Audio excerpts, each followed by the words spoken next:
HasanAbi corporate. I don't even know what that is. Let's see what Bernard has to say Talks about are back it. on this weekend between union leaders and the big three auto companies as the United Auto Workers Union. I actually have a friend who doesn't like universal health care for that reason. Her dad has great insurance and feels like it's a union selling point. Yeah, that's actually so fucking stupid because, hey, guess what? If great health care is provided by the government, then the unions can now demand better benefits in other directions. You don't even have to bargain for fucking great health care because the government's taking care of it. So now all of that fucking money that opened up that you are generating, okay, as a worker, that you are creating in the form of profits for the company, you can now demand back so that it directly goes into your fucking pocket. That's it. Imagine if all of your healthcare premiums that your company's paying for going directly into your fucking pocket, $200, $300 a month, all of a sudden added to your salary. It's beautiful, bold, it's brilliant, it's great. All of a sudden, strike funds don't need to be so costly. Union dues can go directly into strike funds, and you have more leverage, you have more bargaining power. It's so stupid to think that government provided healthcare would not lend a helping hand to the working class. And that is before we even obviously consider the elephant in the room, which is that this is good. This is good for every American citizen, and certainly good for the American working class in general. Considers whether to expand their strike beyond those three plants. Joining us now, independent senator from Vermont, Bernie Sanders, who rallied with workers on the picket line Friday. Senator Sanders, Vice President Pence was on the show earlier. He said, when I asked him about the fact that the CEOs make multiples more than their average workers, 362 times more in the case of Ford, I said, do you think that's fair? He said, CEO pay is up to free enterprise. It's up to shareholders, not the government. What's your response? No, I strongly disagree. I think what's going on in America today in terms of income and wealth inequality, the fact that CEOs are now making 400 times more than their average worker, the fact that we have three people on top who own more wealth than the bottom half of America, the fact that during the last 50 years, the weekly wages of the average American worker are lower today than they were back then, speaks to the anger that the American people are feeling and what this strike is about. The American people are sick and tired, in my view, Jake, and I've been all over this country. They are sick and tired of corporate greed, in which the very richest people are becoming richer. The head of General Motors now makes $29 million a year. And yet, if you're a new worker in the big three, you make less than $17 an hour. They have temp workers who are temp year after year after year who make far lower wages than other workers. You have profits there, $21 billion in profits in the first half of this year. So what you're seeing in the automobile industry, in my view, is what we're seeing all over this economy. Greed on the top, suffering on the part of the working class, and people are tired of it. I want to get to some of those bigger issues in a second, but first I want to ask you, this push from the UAW for a 4-day work week, is that a negotiating tactic, or do you see that as the future of labor in the U.S., a 4-day work week? Well, I'll tell you what I think, and thanks for raising that question, Jake. We are looking at an explosion in this country of artificial intelligence and robotics. And that means that the average worker is going to be much more productive. Worker productivity is going to increase significantly. The question as a nation that we have got to ask ourselves is who is going to benefit from that increased productivity? Is all of that new income and wealth being created by worker productivity going to go to the people on top, or are workers going to benefit? So right now, in my view, I happen to believe that as a nation, we should begin a serious discussion, and the UAW is doing that, about substantially lowering the work week. People in America are stressed out for a dozen different reasons. And that's one of the reasons why life expectancy in our country is actually in decline. People are overwhelmed. They got to take care of their kids. They got to worry about healthcare. They got to worry about housing. They're worried. It seems to me that if new technology is going to make us a more productive society, the benefit should go to the workers. And it would be an extraordinary. It's like, I don't know if there's another way to argue this. Like, I've said this so many fucking times. as we become more productive, it shouldn't be as our production capabilities get better and better through technological improvements. That shouldn't be used as a way to reduce the number of workers. It should be used in a way that is pro-worker, where the number of workers stay the same, but the hours that they work are lower and the pay goes higher. It makes no fucking sense. Give the same workforce less work. They can still do more work with the technological achievements. You don't have to fire them. But we don't see that. Our production efficiency is getting better, but aren't workers declining? Yes, because all matter of technological achievements that have improved our industrial capabilities, improved our productivity, has been used as a way to reduce the number of workers in a specific sector. It's not a coincidence that America's labor force has basically become the service sector. You have the white collar office workers that are largely doing like bullshit jobs, okay, made up fucking jobs. There's bullshit numbers crunchers and the like, okay, and they are getting hit with that same automation as well. Artificial intelligence, automation is like harming them as well, obviously.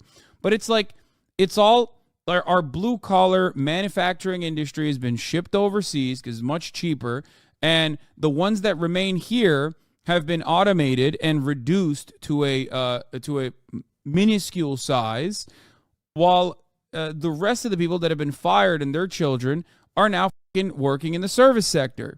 And the service sector is also awful. Not a lot of protections there, not a lot of unionization there. There's nothing you can do about that part either. And overall, if you're either a part of the highly paid tax bracket, or you're the rest of American society and you're just like desperate to make ends meet, it sucks. It sucks that you have only two fucking options. You know what I mean? And this, by the way, is no different in Turkey. You know, this is what I like. This is what I grew up with in Turkey, right? This is what I have seen in my lifetime, and I watched America. I watched America transition from a society that at least promoted having like this robust, massive middle class that could easily pay the $5 subscription at the top of the hour to avoid the 3-minute ad break, to one where most of the workers barely make ends meet and have to use their Twitch Primes in order to avoid the 3-minute ad break at the top of the hour. 9 out of 10, it's true. We already ran the 3-minute ad break. Let's watch GDF official. What's up, guys? I'm making the 15-hour potatoes. But first... By the way, I fucking love that. I'm so hungry. A word from our sponsor, the Democratic Party. Ever wonder why your wages are so you can't afford a home and all the old factories in your town are abandoned? In 1980, the Democrat-controlled Congress passed the Monetary Control Act, which repealed interest rate limits. Banks were now allowed to raise interest rates as high as they wanted. Then Democrat Fed Chair Paul Volcker, appointed by Democrat Jimmy Carter, induced the worst recession since the Great Depression. The Fed kept interest rates high for the entire 1980s. This caused the dollar to skyrocket in value, making other countries' labor cheaper. By the Federal Reserve's own admission, this policy decimated American manufacturing and farming forever. We are decimating our export industries because of the long-term effects of the strong dollar. Even Volcker admitted that the dollar was a big mistake. American corporations closed up shop and moved production overseas. The American economy turned service industry based, an industry without unions. Because of depressed wages, the percentage of families who owned their homes decreased for the first time since World War II. Overseas, the Depression caused a debt crisis, which ushered in the IMF's structural adjustment programs, implementing sweeping neoliberal reforms and Ponzi scheme-like debt burdens that have lasted to this day. See, Democrats didn't just destroy the American economy, they permanently altered the global financial system forever. We watched that before. To see people have more time to be able to spend with their kids, with their families, to be able to do more in cultural activities, get a better education. So the idea of making sure that artificial intelligence, robotics benefits us all, just not the people on top, is something absolutely we need to be discussing. I want you to take a listen to what President Biden said on Labor Day about the potential for a UAW strike. Yeah, it's up to the potatoes, never actually come back in that video. This is hilarious, pretending this was a phenomenon totally instituted by the Democrats and not unified partnership between the GOP and Democrats. I think GDF would recognize that it was absolutely just capitalism, which I know he knows is implemented, like interests of the capital owning class is implemented by both the Democratic Party and the Republican Party together. It's just that pointing the finger of blame at the Democratic Party when the Democratic Party has at the very least enjoyed some aesthetic benefits of like ostensibly being on the side of the labor force is the reason why you point the finger at blame at the Democratic Party. And yes, a lot of the neoliberal reforms implemented were directly done by the Democratic Party. I just want you to understand. A lot of the neoliberal reforms were directly implemented by the Democratic Party. You can say that they were responding to more reactionary forces in the government or whatever, but like Bill Clinton's influence is not marginal, nor is it negligible in the way that finance capital dominates every fucking sector. And same with Carter as well. Yes, absolutely. I would go so far as to say, like, under Obama and Biden, there has been a bit more shift to the left again from center right, closer to, closer to center, but still center right, in comparison to these prior Democratic administrations that were very much like incredibly right wing with their economic policies. So that's something to certainly consider. Like even something as ridiculous as like the 1992 Heritage Foundation operation, the ACA being implemented is unfortunately considered like a incredibly anti-capitalist measure, even though it was never an anti-capitalist measure at all. Forcing insurance providers to literally fucking offer coverage to every single person is inherently anti-capitalist. That came at a major cost. That in and of itself is like, I just don't think that Bill Clinton would ever allow something like that. You know what I mean? It's so funny. I was actually reading something on, I think it was on Twitter about this, that like healthcare was so insane pre-Obamacare, where like healthcare providers could just refuse to insure you if you had a pre-existing condition, that people don't believe it. People literally don't believe that the healthcare industry was that fucking cruel. Like, I saw a tweet that went viral, okay, with like tens of thousands of likes of people being like, psh, sure, dude. I love people making up this reality that insurance providers refuse to cover people if they had pre-existing conditions. And I was like, what are you saying? Like that's a fucking real thing that was happening. Yeah, you want to insure a house after it burned down? Exactly. The arguments, the common points, the common talking points were so fucked up. Thanks, Obama, unironically, yes.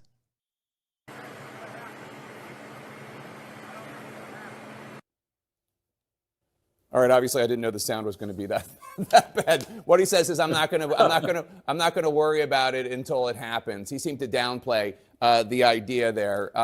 After that comment, Michigan Congresswoman Debbie Dingell reportedly tried to warn the president about the strike. She called the White House. The UAW leader has been privately frustrated that the White House has not been as engaged. Do you think President Biden should have done more earlier? Should he be doing more now? Well, I think President Biden gave a speech a couple of days ago in which he made the absolutely correct point. Corporate profits for the automakers are soaring, and that they have got to use those profits to benefit their employees. And he has made the point many, many times that a strong labor movement benefits all of us. So I think, the president has made it clear which side he is on in the struggle. But I think Jake, to tell you the truth, that all of us in this country have got to stand with the UAW now. They're not just fighting for decent wages and benefits for automobile workers. They're really standing up to the kind of corporate greed that is impacting tens and tens of millions of Americans. And what they are really saying, they're saying this to the big three, but I think that message has got to go out all over corporate America. You people on top, you've never had it so good. More income and wealth inequality today than ever in the history of America. Richest people are becoming phenomenally richer. But Right. 60% of American workers are living paycheck to paycheck.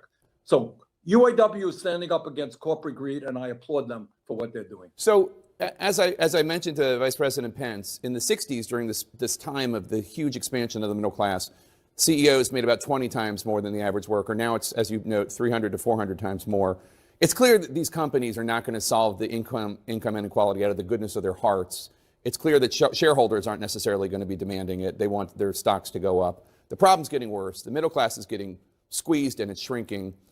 In addition to a higher minimum wage and higher taxes on the wealthy, I know you support those two as a way to solve the problem. But is there another way, a more holistic way to solve this problem? Because you're right. I mean, polls indicate this is not just progressives aren't the only ones who are concerned about this. This actually is something that Democrats, Republicans, Independents, people across party lines, part of the MAGA movement is an opposition to corporations, et cetera, frustrations with this. That's right. Do you think there's a holistic solution to this problem? I do. And I think what we have got to appreciate, and you're absolutely right, Jake, this is not a progressive issue, it's not a conservative issue or a moderate issue. What we have got to do is kind of revision here on Tapper. I mean, this is partially due to contradictions becoming more glaringly obvious, but also partially due to the Republican Party reading the room better than the Democratic Party and immediately utilizing economic populism and baking it into their commentary. Because this country rarely ever moves in a direction unless at least now, America now rarely ever moves in a direction unless the Republican Party goes there first.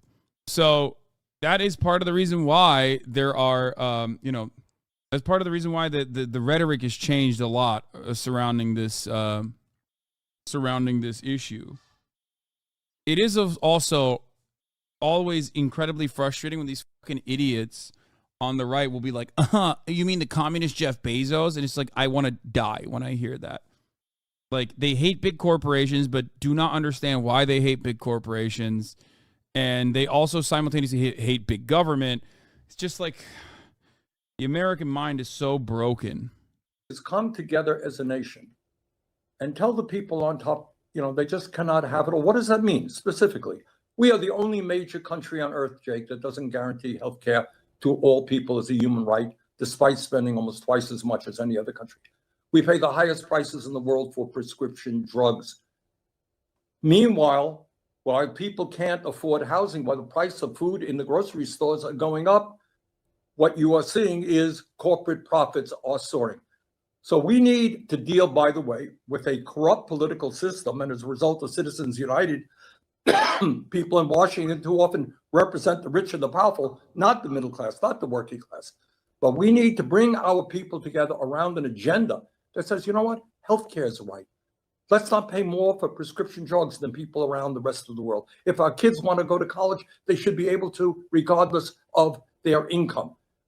So we have got to bring people together around an agenda that works for all, not just the few. New numbers out this week show that child poverty in the U.S. more than doubled in the last year, from 5% to 12%. 1 in 8 American children. This comes after Congress let that pandemic-era enhanced child tax credit expire. Do you think it should be put back? And who do you blame for its disappearance? Because that was not just Republicans. No, that's quite right. Look, what we put in that tax credit that substantially lowered childhood poverty in America, we put that into the American Rescue Plan. We try to put it back into so-called Build Back Better plan, which had 0 Republican support and did not have the support of Mr. Manchin and Ms. Sinema. We only had 48 votes to pass it. Jay, take a deep breath. We're talking about the head of General Motors making $29 million a year. We're talking about the rich getting richer, and yet we have the highest rate of childhood poverty of almost any major country on earth. What a disgrace. What a disgrace. So, of course, we have to restore that child tax credit. We have to end this obscenity of how we treat our children. We have to deal with income and wealth inequality. We need health care. For these are not radical ideas. These are ideas that exist in many countries all over the world. But essentially now... He's lying. There's no other country in the world, unless it's a country that is like directly in a dystopian state as a consequence of American interference, involvement, an implementation of neoliberal, like a neoliberal constitution, or directly planting a fascist dictator there or something like that. There's no country on the planet except for countries that we fucked up. Obviously, all of the other countries, like if there is Americans love turning a blind eye to Marshall Plan recipient nations. Okay, those don't exist. Whenever we're talking about like the positive things that a government can do, ask America to point to fucking any European social democracy. They'll be like, "What are you talking about? That's not real. This has never happened. That's never happened." They won't even look to fucking Canada to learn anything from that. What is this? You are 100% on right, motherfuckers jumping on it. Gotta say, there's nothing more funny than watching right-wingers discover that only a couple of investment firms own everything and think it's bad because of wokeness. These people will look at the problems of capitalism right in the eye and never see capitalism for what it is. I love that, the community notes came for them. Also, BlackRock and Vanguard and their existence is to make it seem like the average working class person has a stake in the market. Yeah, the thread itself is a joke. The thread, this guy was doing a bit explaining that, explaining that like, who owns BlackRock? Oh, turns out we own BlackRock, right? I read the thread. It was stupid. Okay. Turns out Vanguard isn't owned by any particular reason. It's owned by the people who invest in our funds. No fucking way. This goes deeper than I ever imagined. I remember when I worked at UPS, my target date retirement account through Voya was invested in several different funds. And it's like, I get the point. And the reality is, well, one, there are larger shareholders at play here that have a significant stake in these companies. But ultimately, no, this is basically making fun of all the fucking dumbass conservative conspiracy theorists, by the way, chat. This guy is making fun of this guy, who is definitely dumber than that guy, okay? This guy, he's always like, if you look at who owns CNBC, who owns Fox, and who owns CNN, there's always like, it's always this, dude. It's always this. If you look at who owns CNBC, who owns Fox, who owns CNN, at the top of the shareholder list, you have Vanguard and BlackRock. Then you have to look at the manufacturers, Pfizer, Johnson & Johnson, and Moderna. Who are the top shareholders of those companies? Also Vanguard and BlackRock. And they all vote in unison. That's right.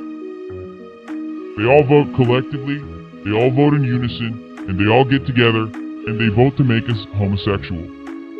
They make us autistic and gay. That's what BlackRock and Vanguard want to do. They own all the corporations, and all the corporations are implementing DEI initiatives. You know what DEI stands for? You know what DEI actually is? It's D-I-E. I know how to spell. I passed 3rd grade in flying colors. D-I-E, D-E-I, you can't fool me. They mean die. That's right. The real truth is right in front of our eyes for everyone to recognize. Because real lies, real lies, real lies. Okay, I can't keep doing this. Okay. He has a point, though, that nobody's making the decision. It's just these financial abstractions not truly owned by anyone, at least not in an actual controlling way. Propaganda, mate. Take a propaganda. Yeah, I mean, do the BlackRock and Vanguard own every company and are the secret puppet masters of the universe crowd? Please Google search the meaning of index funds and then never tweet again. But it doesn't matter. It doesn't matter. Like, those funds exist, and the reality is that your interests. This is why I always say capitalism dictates that all the losses are socialized and all the profits are privatized. That's why I always say when the stock market is doing well, that doesn't necessarily mean you're doing well. But when the stock market is doing poorly, well, you're doing poorly too. All of these 401ks have basically created the idea that, like, even if you're a regular old worker, a regular old working class individual, you have a vested interest in the stock market doing well. Other way around? What do you mean? No, when the stock market's doing well, you're not doing well. Your life does not change in a legitimate way. But if the stock market is doing poorly, well, then you're going to be doing poorly too, because those losses are going to be socialized. So, you know, it's just, it is what it is. It makes everybody feel like they have a stake. They have a ownership stake in a company. Now the people on top, once again, they think they have a right to have it all, and to hell with everybody else. And that's a mentality that has to be changed. And what the UAW is doing is saying, let's all come together. Let's stand up for the working class of this country and the middle class of this country. And now is the time to do that.